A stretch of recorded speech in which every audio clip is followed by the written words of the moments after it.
এই মুহূর্তের সবচেয়ে গুরুত্বপূর্ণ আবহাওয়ার খবর। মেঘ বৃষ্টি নিয়ে সুখবর দিল আবহাওয়া অফিস। 20 জুন থেকে 8 বিভাগেই টানা ভারী বর্ষণের পূর্বাভাস। সিলেটে ফের ভয়াবহ বন্যার আশঙ্কা। এছাড়া আজ রাতেই 60 কিলোমিটার বেগে শক্তিশালী ঝড়ের সতর্কতা বিভিন্ন জেলায়। প্রিয় দর্শক, মৌসুমি বায়ু বাংলাদেশের ওপর মোটামুটি সক্রিয় এবং উত্তর বঙ্গোপসাগরের অন্যত্র মাঝারি অবস্থায় রয়েছে।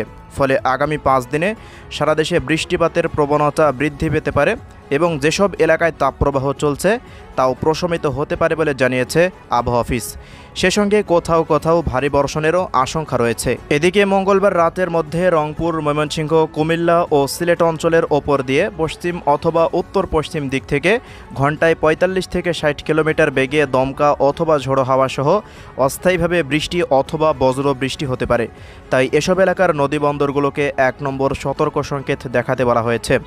এদিকে আবহাওয়া অফিসের অপর এক বিজ্ঞপ্তিতে বলা হয়েছে, পরবর্তী 24 ঘন্টায় ঢাকা, চট্টগ্রাম, রাজশাহী, খুলনা ও বরিশাল বিভাগে বৃষ্টি বাড়তে পারে জানিয়ে বিজ্ঞপ্তিতে বলা হয়, রংপুর, ময়মনসিংহ ও সিলেট বিভাগের অধিকাংশ জায়গায়, ঢাকা, চট্টগ্রাম ও রাজশাহী বিভাগের অনেক জায়গায় এবং খুলনা ও বরিশাল বিভাগের কিছু কিছু জায়গায় অস্থায়ীভাবে দমকা হাওয়া সহ হালকা থেকে মাঝারি ধরনের বৃষ্টি বা বজ্রসহ বৃষ্টি হতে পারে।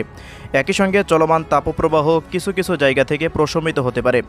একই সঙ্গে বুধবার রংপুর, ময়মনসিংহ ও সিলেট বিভাগের কোথাও কোথাও মাঝারি ধরনের ভারী থেকে ভারী বর্ষণ হতে পারে। এদিকে সিলেটের আবহাওয়া অধিদপ্তরের পূর্বাভাসের তথ্যমতে এ অঞ্চলে আগামী 24 থেকে 72 ঘন্টায় আবারও ভারী থেকে অতি ভারী বৃষ্টিপাত হতে পারে। উজানেও ভারী বৃষ্টিপাতের পূর্বাভাস রয়েছে। এতে নদ নদীর পানি বেড়ে গিয়ে সিলেটে ফের ভয়াবহ বন্যা পরিস্থিতি তৈরি হতে পারে। তো প্রিয় দর্শক, এই ছিল আজকের আবহাওয়ার সবশেষ আপডেট। প্রতিনিয়ত আবহাওয়ার খবর পেতে আমাদের ইউটিউব চ্যানেলটিকে সাবস্ক্রাইব করে রাখুন।